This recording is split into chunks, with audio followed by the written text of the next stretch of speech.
America में immigration policies में लगातार बदलाव हो रहे हैं और अब सिचुएशन और भी ज्यादा कॉम्प्लेक्स होती जा रही है।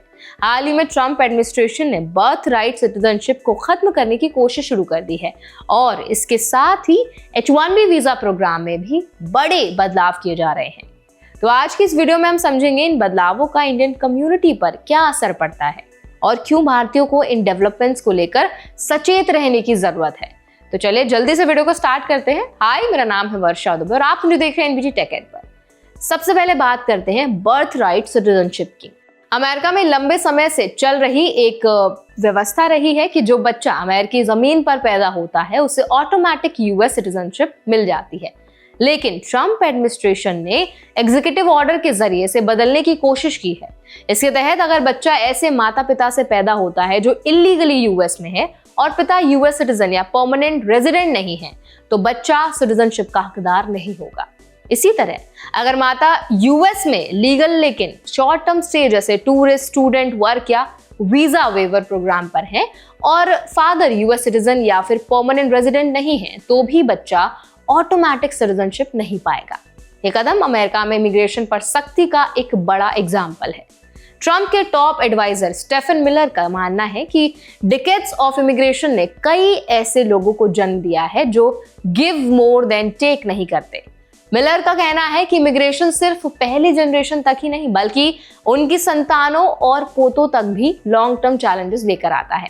फॉर एग्जाम्पल, मिलर ने सोमालिया का हवाला देते हुए बताया कि इमिग्रेंट कम्युनिटीज में कई बार वेलफेयर पर निर्भरता, हाई क्राइम रेट्स और सोसाइटी में प्रॉपरली इंटीग्रेट ना होने जैसी समस्याएं जनरेशंस तक बहुत ज्यादा परसिस्ट करती हैं। इन कमेंट्स और एग्जीक्यूटिव ऑर्डर के साथ ही ट्रंप एडमिनिस्ट्रेशन की ओवरऑल इमिग्रेशन पॉलिसी और टाइटनिंग दिखती है। H-1B वीजा प्रोग्राम में भी नए बदलाव लागू किए गए हैं। अब रैंडम लॉटरी सिस्टम को हटाकर एक नया सिलेक्शन प्रोसेस लाया गया है जो हायर स्किल्ड और हायर पेड वर्कर्स को प्राथमिकता देगा।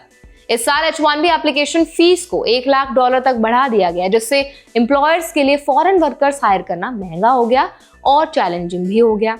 ये इंडियन प्रोफेशनल्स के लिए खास तौर पर चिंता का विषय है। भारत के लोग H-1B वीजा का सबसे बड़ा हिस्सा हैं, लगभग 72%, और ऐसे पॉलिसी शिफ्ट से उनकी जॉब सिक्योरिटी और करियर प्लानिंग पर सीधा असर पड़ता है। सिंपल बात यह है कि यदि पॉलिसी बहुत ज्यादा स्ट्रिक्ट होती जाती है तो इंडियन स्टूडेंट्स और वर्कर्स को ना सिर्फ हायर वीजा फीस बल्कि स्ट्रिक्टर सिलेक्शन और लंबी वेटिंग पीरियड्स का सामना करना पड़ सकता है। बर्थ राइट सिटीजनशिप का इशू भी इंडियन फैमिलीज के लिए चिंता का विषय बन सकता है। कई इंडियन स्टूडेंट्स और स्किल्ड वर्कर्स जो US में रहते हैं उनके बच्चे फ्यूचर में सिटीजनशिप बेनिफिट्स का हिस्सा हो सकते हैं। लेकिन अगर इस ऑर्डर को सुप्रीम कोर्ट द्वारा मान्यता मिल जाती है तो बच्चे ऑटोमेटिक US सिटीजनशिप से वंचित रह सकते हैं। ऐसे में फैमिलीज को अपने बच्चों के डॉक्यूमेंटेशन और इमिग्रेशन स्टेटस पर और ज्यादा ध्यान देने की जरूरत होगी। इस समय इंडियन कम्युनिटी के लिए सबसे जरूरी है कि वो अपने लीगल स्टेटस, वीजा डॉक्यूमेंट्स और पोटेंशियल चेंजेस की जानकारी रखें। अगर कोई इंडियन स्टूडेंट H-1B वीजा पर है या वर्क परमिट पर है तो उसे एम्प्लॉयर के साथ क्लोजली कोऑर्डिनेट करना चाहिए। एडवांस प्लानिंग और डॉक्यूमेंटेशन तैयार रखना अब और भी जरूरी हो गया है। इसके अलावा इंडियन पेरेंट्स जो US में रहते हुए अपने बच्चों को सिटीजनशिप राइट देना चाहते हैं उन्हें नए रूल्स और अपडेट्स के बारे में पूरी जानकारी रखनी चाहिए। अगर आपको US में स्टे प्लान करना है तो लीगल काउंसिल या इमिग्रेशन लॉयर से कंसल्ट करना एक समझदारी भरा कदम होगा। तो कुल मिलाकर ट्रंप एडमिनिस्ट्रेशन के ये चेंजेस सिर्फ शॉर्ट टर्म नहीं है, ये लॉन्ग टर्म इम्प्लीकेशंस लेकर आते हैं जो जनरेशंस तक अफेक्ट कर सकते हैं। इंडियन स्टूडेंट्स और वर्कर्स को अब ज्यादा अवेयर और प्रिपेयर्ड रहना होगा। तो आई होप ये वीडियो आपके लिए हेल्पफुल रहा होगा। अगर ये वीडियो आपको अच्छा लगा हो तो उसको लाइक करें, शेयर करें। ऐसे और भी अपडेट्स के लिए, वीडियोस के लिए, इन्फॉर्मेशन के लिए हमारे चैनल NBT टेक एड को भी जरूर सब्सक्राइब करें।